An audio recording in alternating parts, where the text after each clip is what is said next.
자, 히브리서 1장 4절 한 구절인데요, 본문으로. 그런데 이 본문을 보려면 또 문맥을 한번 쭉 볼 필요가 있죠. 자, 이미 여러 차례 히브리서 전체 맥락은 제가 설명드렸어요. 자, 유대교에서 개종한 그리스도인들이 다시 유대교로 돌아갈 것을 염려해서 자, 배교하지 말라, 이 얘기하려고 써진 게 히브리서예요. 물론 이 배교의 원인을 히브리서에 읽다 보면 영적인 태만, 게으름 이런 것도 언급되고, 또한 이 히브리서 서신을 받는 성도들이 시험과 박해 가운데 있다는 것도 발견이 돼요.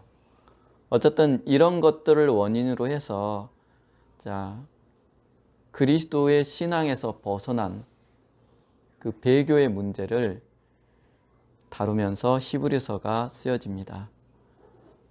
배교의 위기에 있는 성도들을 권면하기 위한 목적이겠죠. 그러니까 자, 이 전체 개념을 염두에 두고 히브리서는 읽을 필요가 있어요. 그래서 유대교, 그리고 유대교 안에 있는 율법, 그리고 율법의 사역과 그리고 예수 그리스도의 사역을 대조하면서 히브리서가 끊임없이 이렇게 진행이 돼요. 자, 유대교에 비해서, 그리고 유대교 안에 있는 율법의 사역에 비해서 예수님이 얼마나 우월한 분이신지를 대조하면서 써져 있어요. 쭉 히브리서 읽다 보면. 오늘 본문으로 둔 1장도 마찬가지예요. 1장도 미리 말씀드리지만 선지자에 비해서 그분의 아들이 얼마나 우월한지, 그리고 1장부터 2장까지 쭉 천사에 비해서 하나님의 아들이 얼마나 탁월하신 분이신지 이렇게 대조해 가면서 진행이 돼요. 오늘 본문이 있는 맥락도 문맥도 그런 의미로 보시면 돼요. 자, 본문은 1장 4절인데 1장 1절부터 읽어봅시다. 제가 할게요. 옛적에 선지자들을 통하여 여러 부분과 여러 모양으로 우리 조상들에게 말씀하신 하나님이라고 되어 있죠. 자, 그러면 1장 1절과 1장 2절이 대조를 이루는 게 보이시죠? 자, 옛적에라는 말은 아들이 오시기 이전, 곧 구약성경, 율법 아래 있는 그때를 말하겠죠. 옛적에 선지자들을 통하여 라고 되어 있죠. 근데 1장 2절을 보면 아들을 통하여 보이시죠? 이렇게 대조를 이루고 있어요. 여러 부분과 여러 모양으로, 여러 부분, 여러 조각들과 여러 모양, 방법들로 우리 조상들에게 말씀하신 하나님이 뭔가를 말씀했어요. 그런데 무엇을 말씀했는지 목적에 대한 부분이 없죠. 그 부분은 1장 2절에 나와요. 이 모든 날 마지막에는 예수님께서 세상에 오신 그때로부터 세상은 마지막 때가 시작된 거예요. 여기 말고도 군데군데 이 얘기가 나오죠. 그리고 이 마지막이란 표현이 히브리서 9장 26절도 세상 끝날에 나타나셨다라는 얘기를 해요. 그러니까 세상 끝이에요. 그러니까 예수 오심으로부터 세상은 마지막 때가 시작된 거예요. 그러니까 언제 끝나도 이상하지 않아요. 그래서 세상은. 자, 이 모든 날 마지막에는 아까는 선지자들을 통해 얘기했지만 이제는 아들을 통해서 직접 말씀하셨어요. 우리에게 말씀하셨으니 이 아들을 무엇을 말씀했느냐? 자, 1장 1절에 목적어가 없다 그랬죠. 목적어가 여기 나와요. 이 아들을 만유의 상속자로 세우시고 또 그로 말미암아 모든 세계를 지으셨느니라. 요게 목적어예요. 요 얘기를 옛적에도 율법 아래 있을 때도 하나님이 선지자를 통해서 여러 부분과 여러 방법으로 얘기를 하셨다라는 거예요. 그러나 지금은 아들을 통하여 직접 얘기하셨다요. 그러니까 이 계시는 최종적인 거란 얘기예요.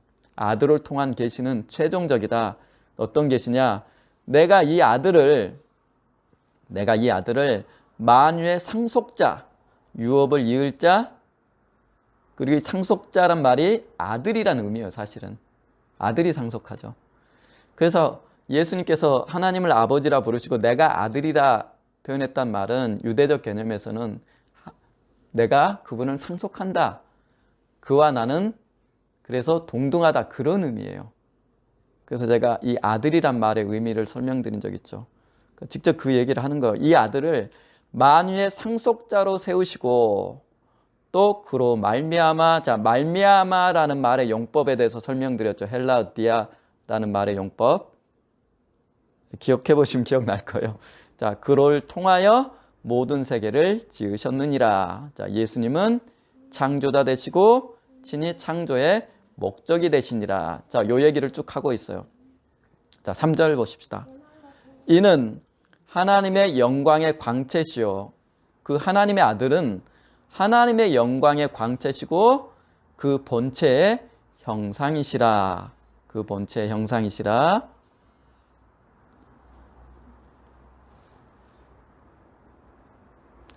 그의 능력의 말씀으로 만물을 붙드시며 죄를 정결하게 하는 일을 하시고 높은 곳에 계신 지극히 크신 이의 우편에 앉으셨느니라 라고 되어 있죠. 자, 만물을 붙드시고 보존하시고 유지하시는 분도 누구냐면 하나님의 아들이란 뜻이에요. 그리고 그분이 세상에 와서 하신 일, 죄를 정결케 하는 일을 하시고 최종으로 그분이 가신 곳 지극히 크신 이의 우편에 앉으셨느니라 라는 말씀이에요. 자, 4절 봅시다. 그런데 그가, 그 아들이 천사보다 훨씬 뛰어남은, 자, 천사와 그분의 아들을 대조하고 있죠. 천사보다 훨씬 뛰어남은 그들보다 더욱, 그들은 천사들이죠. 천사들보다 더욱 아름다운 이름을 기업으로 얻으심이니 라고 되어 있죠. 그러면서 2장 말미까지 천사와 그리고 아들을 대조해서 천사에 비해서 얼마나 그분이 우월하신 분인지를 설명하고 있어요. 이게 오늘 본문의 맥락이에요. 그러면 오늘 본문 보면 천사보다 뛰어난 이름을 받으셨다고 그래서 그러면 천사가 받은 이름이 있다라는 의미죠. 그리고 하나님의 아들이 받은 이름이 있다라는 의미죠. 그런데 그 천사가 받은 이름은 옛적 선지자들이 말했을 율법이 주어진 그 당시에 썼던 이름이라는 의미가 될 것이고, 그렇죠. 아들이 받은 이름은 아들이 세상에 하나님을 나타내시고 죄를 정결하기 위해서 들어오실 때 받은 이름이라는 의미가 되겠죠. 그래서 오늘 1장 4절은 천사가 받은 이름과 아들이 받은 이름을 대조하고 있는 거예요, 결국은. 자, 이런 맥락이 있어요. 자, 지난주에 했던 거 잠깐만 좀 정리를 해봅시다. 지난주에 성경의 주제는 예수 그리스도입니다 라는 얘기를 했죠. 신약은 당연히 그분의 행적과 가르침이기 때문에 너무나 당연하지만 구약 또한 예수님을 주인공으로 하는 것이라는 얘기를 나눴어요. 그래서 히브리서 12장에 보면 구약의 수많은 인물들을 11장에 쭉 나열을 하면서 12장에 이렇게 시작하죠. 그들은 예수를 향한 허다한 증인들이었다라고 표현을 하죠. 기억나시죠? 그리고 구약에 있는 절기와 유월절이나 홍해 사건이나 여리고성 함락된 거나 그리고 고린도전서 10장에 광야의 반석에 물은 그리스도라 하는 것처럼 그리고 구약의 율법들, 제사, 제사장, 제물 이 모든 것들은 그림자고 비유고 모형이다. 이런 얘기를 쭉 하죠. 다시 말해서 구약은 예수님에 대한 그림자요, 모형이요, 비유였다라는 것이에요. 그리고 구약 사람들은 그 그림자요, 비유요, 모형만을 붙들고도 히브리서 11장에 그렇게 목숨을 다하는 신앙의 경주를 했다라는 얘기가 기록되어 있죠. 자, 구약도 결국은 예수님에 대한 이야기라는 뜻이에요. 예수님이 직접 요한복음 5장에 말씀하시죠. 이 성경, 구약이라는 것은 내게 대해서 증언하는 것이다 라고 말씀하시죠. 그래서 구약도 예수님 이야기다 이런 얘기를 했었어요. 자, 그래서 이제 오늘 말씀을 보시면 돼요. 자, 히브리서는 아까 서두에 말했듯이 배교의 위기에 처해 있는 성도들을 권면하게 쓰여졌어요. 그러니까 배교하지 말라는 것이에요. 자, 예수 믿다가 다시 유대교로 돌아가지 말라. 이 얘기하려고 지금 끊임없이 예수님이 얼마나 위대한 분인지 설명을 해요. 그만큼 상황이 안 좋았던 것 같아요. 읽다 보면 제가 말씀드렸듯이 시험과 박해 중에 있는 것 같아요. 지금 이 성도들이. 그리고 영적 태만, 게으름 중에도 있는 것 같고, 그러면서 히브리서 초반에 읽어보면 하나님에게서 떨어질까 조심할 것이요, 히브리서 3장에 나오죠. 그리고 안식에 이르지 못할까 있을까 두려워하라, 이런 말이 반복돼요. 자, 4장에도 나오죠. 그리고 히브리서 12장에 보면 하늘로부터 경고하신 일을 배반하는 우리일까 보냐라고 하면서 복음을 배신하지 말 것을 경고하고 있어요. 이렇게 배교하지 말라는 것을 끊임없이 지금 히브리서 기자가 권면을 하고 있어요. 자, 이런 맥락에서 오늘 1장 4절도 보시면 돼요. 천사와, 자, 1장 1절은 선지자와 구분의 아들을 1장 2절은 비교하고 있죠. 비교 대조하고 있죠. 그리고 오늘 본문은 1장 4절은 천사와 그리고 하나님의 아들이 받은 이름을 대조하고 있어요. 자, 그러면 이제 우리가 질문을 던져야 돼요. 보십시다. 그가 천사보다 훨씬 뛰어남은 그들보다, 천사들보다 더욱 아름다운 이름을 기업으로 얻으심이니 누가 얻었어요? 하나님의 아들이라고 되어 있죠. 자, 위에 보면 아들이라고 되어 있죠. 예수님이 훨씬 더 뛰어난 이름을 얻으셨다라고 되어 있어요. 자, 예수님께서, 성자께서 얻으신 이름이 무엇인가요? 이미 우리가 나눴잖아요. 요한복음 17장에 보면 반복해서 예수님이 기도하는 장면에서 이렇게 고백하시죠. 아버지께서 내게 주신 이름으로, 아버지께서 내게 주신 이름으로 라고 요한복음 17장 11절 12절에 반복해서 나와요. 성자 아들인 내가 가지고 있는 이 이름은 아버지께서 나한테 주신 이름이다 라고 돼 있어요. 자, 그리고 빌립보서 2장 9절에 보면, 자, 그리스도의 창가의 일부분이죠. 모든 이름 위에 뛰어난 이름을 성부께서 성자에게 주셨다라고 기록되어 있어요. 히브리서 2장 9절인가 나올 거예요. 그 이름이 뭐예요? 예수라는 이름이죠. 그래서 오늘 본문에 그 아들이 천사들보다 더욱 뛰어난 이름을 기업으로 얻었다라고 할 때, 이때 말하는 아들이 얻은 이름은 예수라는 것을 우리가 충분히 알 수 있어요.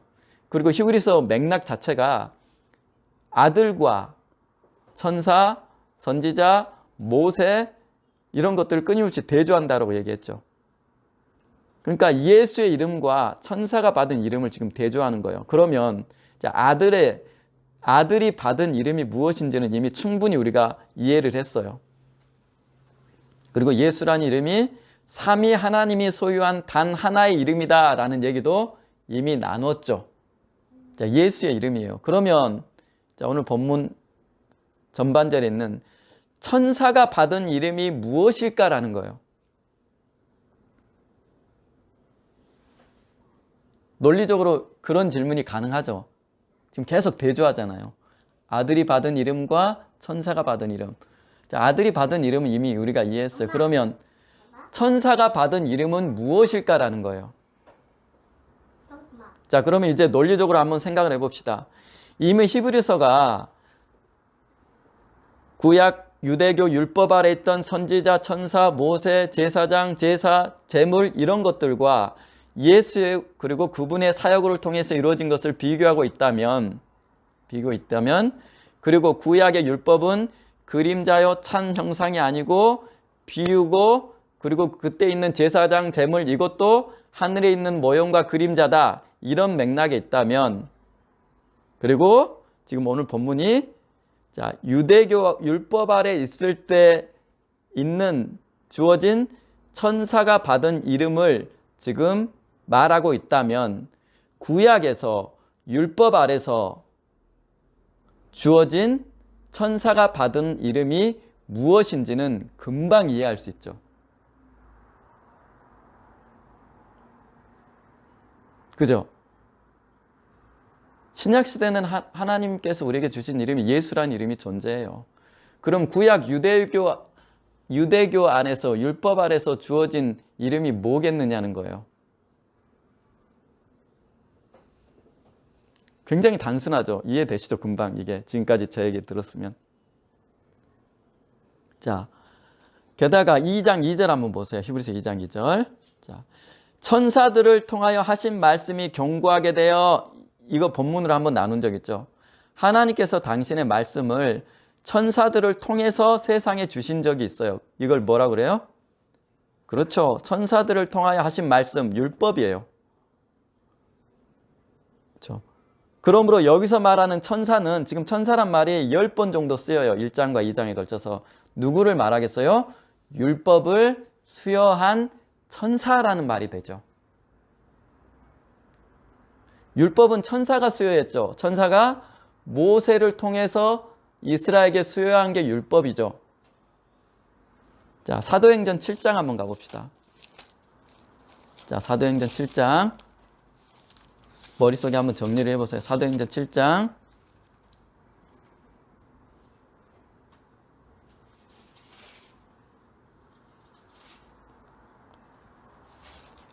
자, 스데반이 순교당하는 장면에 했던 설교예요. 제일 마지막 부분 7장 53절 한번 보세요. 자, 너희는 천사가 전한 율법을 받고도 지키지 아니하였도다 라고 돼 있죠. 율법은 누가 줬어요? 천사가 줬다라고 돼 있죠.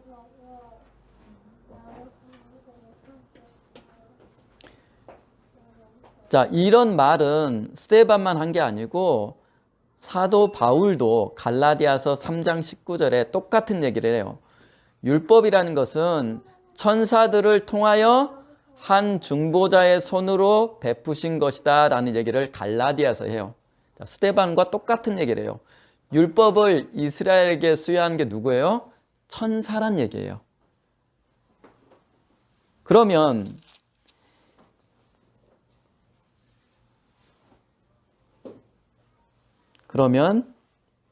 자, 그 위에 한번 보십시다. 7장 한번 보십시다. 7장. 자, 율법이 수여되는 장면을 쭉 길게, 그리고 최초 구약에 하나님이 주신 분이 시내산 광야 떨기나무 가운데서 모세에게 나타나는 장면이 쭉 스데반의 입을 통해서 기술되어 있어요. 자, 보십시다. 7장 30절 보십시다. 29절부터 모세가 이 말 때문에 도주하여 미디안 땅에서 나그네가 되어 거기서 아들 둘을 낳으니라. 40년이 참에 천사가 시내산 광야 떨기나무 불꽃 가운데서 그에게 보이거늘. 모세에게 누가 나타났어요? 천사가 라고 돼 있죠. 31절. 모세가 그 광경을 보고 놀랍게 여겨 아려보려고 가까이 가니 주의 소리가 있어 가로되. 32절. 나는 내 조상의 하나님 아브라함과 이삭과 야곱의 하나님이라 하신데 모세가 무서워 감히 바라보지 못하더라. 자, 내가 네 조상의 하나님이다 라고 얘기해요. 누가요? 천사가요. 그러면서 아브라함과 이삭과 하나님이다 내가. 지금 천사가 하는 얘기예요. 지금. 자, 35절 보십시다. 그들의 말이 누가 너를 관리와 재판장으로 세웠느냐 하며 거절하던 그 모세를 하나님은 가시나무 떨기 가운데서 보이던 천사의 손으로 관리와 속량하는 자로 보내셨으니. 자, 모세가 만난 이가 누구예요? 천사라고 돼 있죠. 그 다음 38절 봅시다. 그 밑에 시내산에서 말하던 그 천사와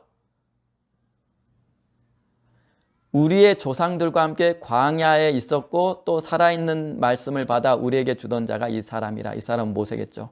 자, 시내산에서 말하던 존재가 누구예요? 천사라고 돼 있죠. 근데 그 천사가 누구예요? 내가 하나님이다. 아브라함과 이삭과 야곱의 하나님이다 라고 얘기를 하죠. 자, 스데반이 이렇게 얘기를 해요. 그가 모세를 만나서 율법을 수여하죠. 자, 스데반이 지금 인용했던 이 구절은 우리가 알듯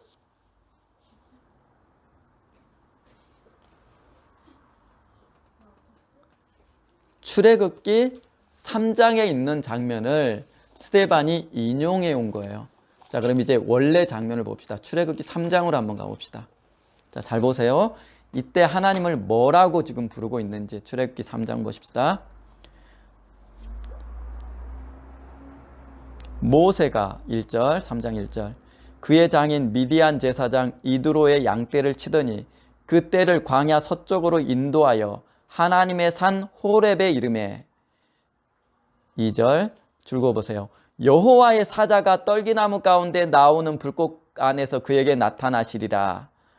그가 보니 떨기나무에 불이 붙었으나 그 떨기나무가 사라지지 아니하는지라. 뭐라고 돼 있어요? 여호와의 사자로 돼 있죠. 아까 스데반의 설교에서 스데반은 천사라고 돼 있죠. 여호와의 사자는 여호와의 심부름꾼이란 얘기죠. 대사란 얘기죠. 근데 이 존재를 스데반은 천사라고 불렀어요. 3절 봅시다. 이에 모세가 이르되 내가 돌이켜 가서 이 큰 광경을 보리라. 떨기나무가 어찌하여 타지 아니하는고 하니 그때 4절 여호와께서 그가 보려고 돌이켜 오는 것을 보신지라. 뭐라고 돼 있어요? 여호와라고 돼 있죠. 2절은 여호와의 사자, 4절은 여호와. 자, 5절 봅시다. 하나님이 이르시되 라고 돼 있죠.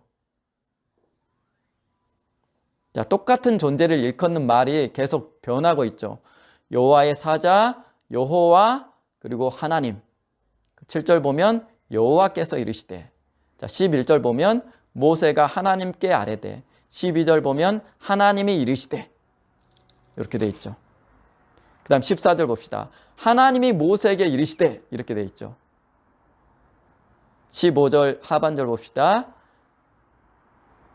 하나님이 또 모세에게 이르시되 너는 이스라엘 자손에게 이같이 이르기를 너희 조상의 하나님 여호와 곧 아브라함의 하나님, 이삭의 하나님, 야곱의 하나님께서 나를 너희에게 보내셨다 하라. 이렇게 돼 있죠.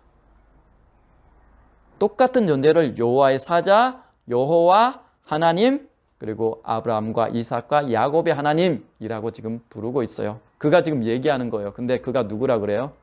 스데반이 천사라고 얘기를 하죠.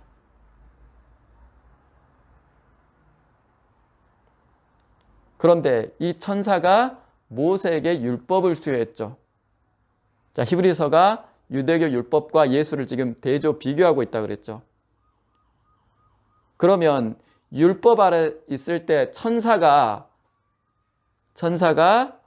가지고 있던 이름이 무엇이겠어요? 무엇이겠어요? 지금 모세가 묻잖아요. 당신 이름이 뭡니까? 라니까 뭐라 그래요? 난 스스로 있는 자다 하면서 위에 야훼, 여호와란 말이 나오죠.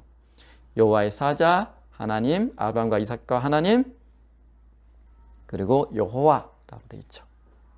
그렇죠. 여호와예요.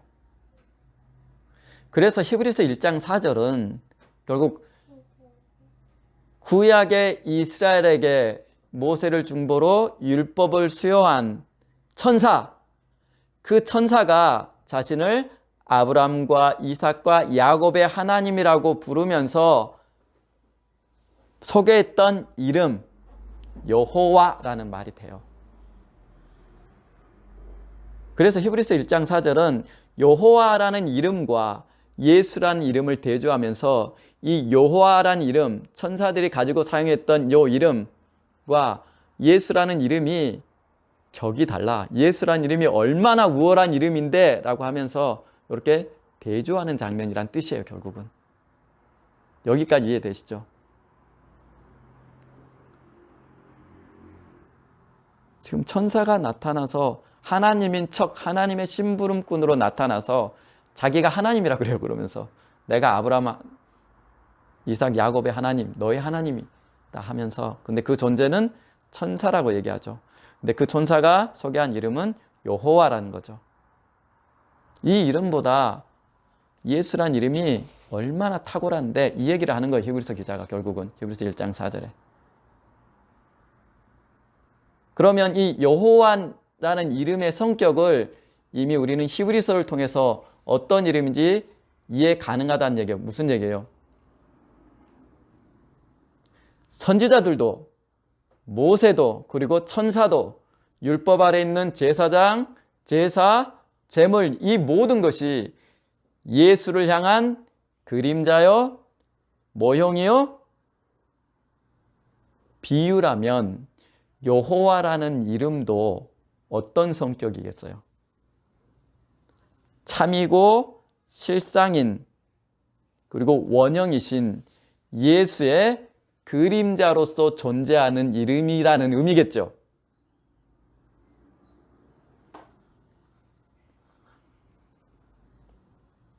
자, 이해되시죠? 여기까지 어려운가요? 그렇죠. 여호와라는 이름의 성격이 그림자, 비유, 모형 정도라는 의미예요. 그러니까 아들이 가지고 있는 예수라는 이름 앞에 아무것도 아니란 얘기예요. 이거는 아무것도 아니란 얘기예요. 쉽게 말해서 모형일 뿐이고 비유일 뿐이고 그림자일 뿐이란 얘기예요. 히브리서 전자의 맥락에 비추어서 그래서 이 두 이름을 비교해 보면 그런데 너희는 그 아무것도 아닌 그 여호와의 이름 하나님의 심부름꾼으로 천사가 나타나서 활동했을 때 썼던 그림자로서의 그 야훼 이름 여호와라는 이름을 그 아래로 되돌아가려고 하고 있느냐라고 지금 히브리서 기자가 질책하면서 권면하는 거예요. 결국은 이 얘기는.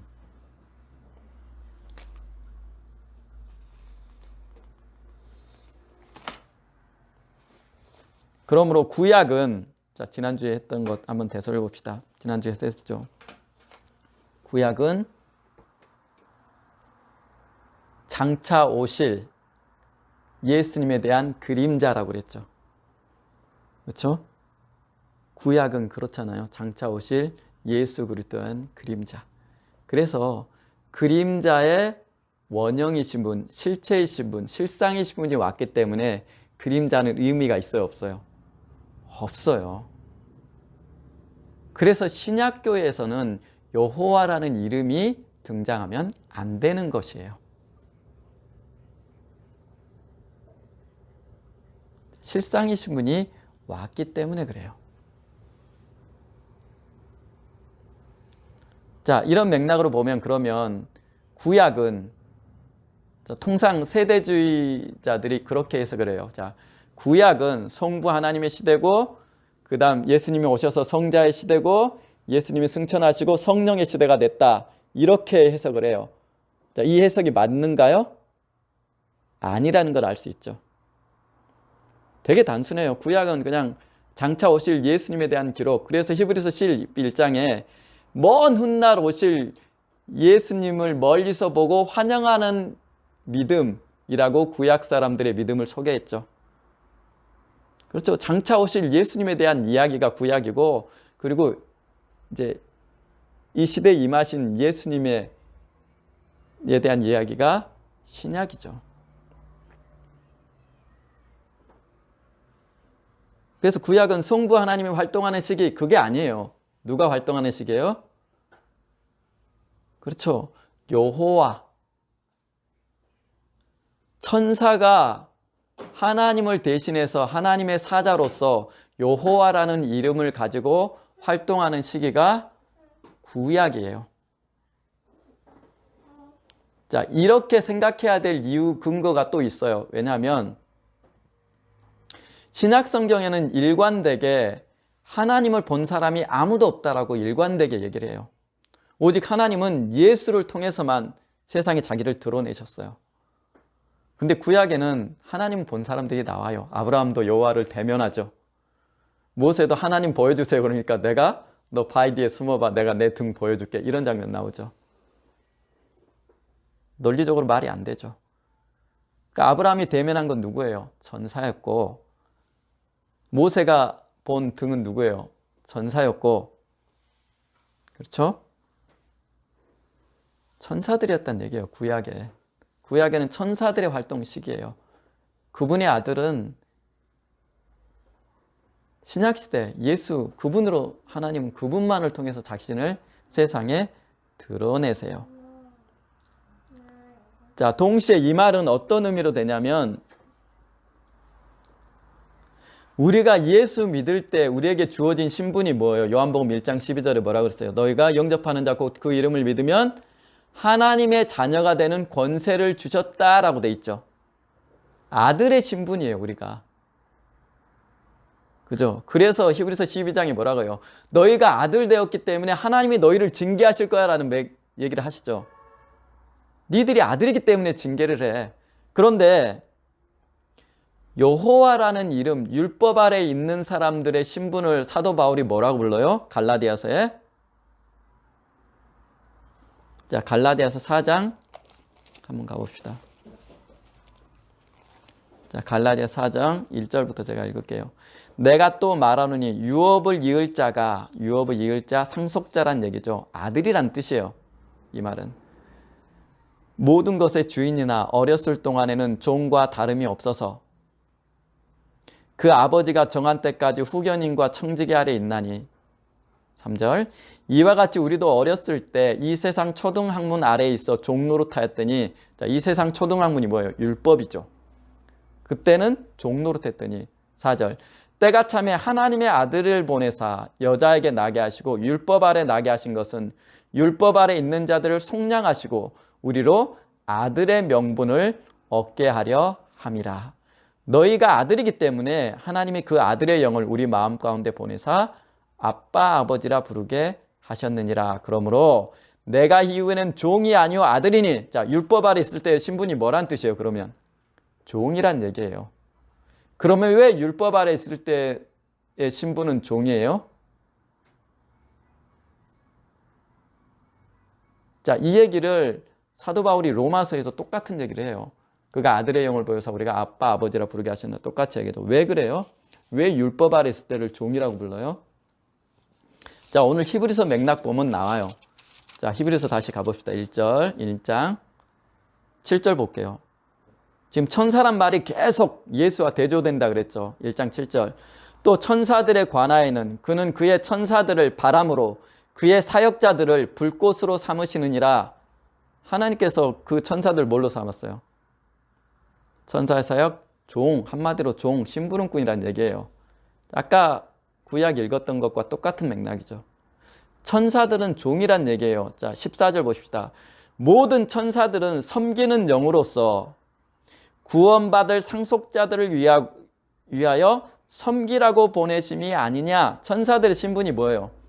종이라고 돼 있죠. 자, 히브리서 맥락에도 종이라고 그랬어요. 모든 천사들은 섬기는 영, 먼저는 하나님을 섬기죠.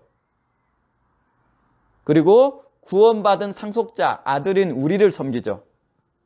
이게 천사들의 신분이에요. 그렇다면 구약의 율법이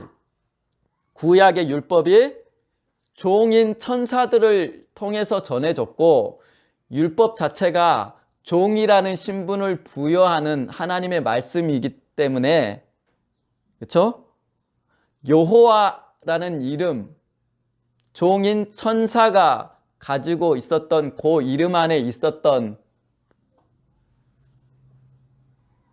율법 아래 있었던 사람들은 뭐란 얘기예요? 신분이 종이란 얘기예요.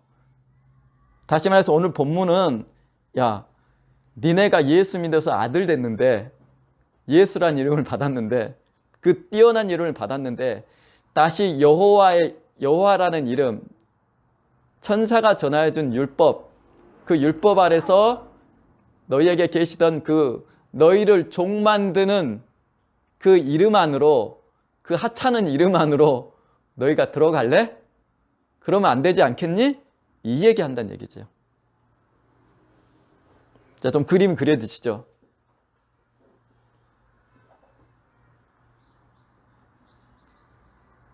그래서 종의 영을 받지 않고 양자의 영을 받았다라고 로마서 8장 15절에 사도 바울이 얘기하죠.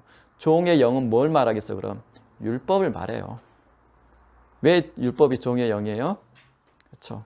천사가 하나님의 종이기 때문에 그래요. 지금 히브리서도 그 얘기 하잖아요. 근데 천사가 전하여준 율법 아래로 다시 돌아가겠다고? 그러면 안 되지 않냐? 핍박 때문에, 게으름 때문에 다시 돌아가겠다고? 다시 유대교로 돌아가겠다고? 그러지 말라라고 권면하는 맥락에 있다라는 것이에요.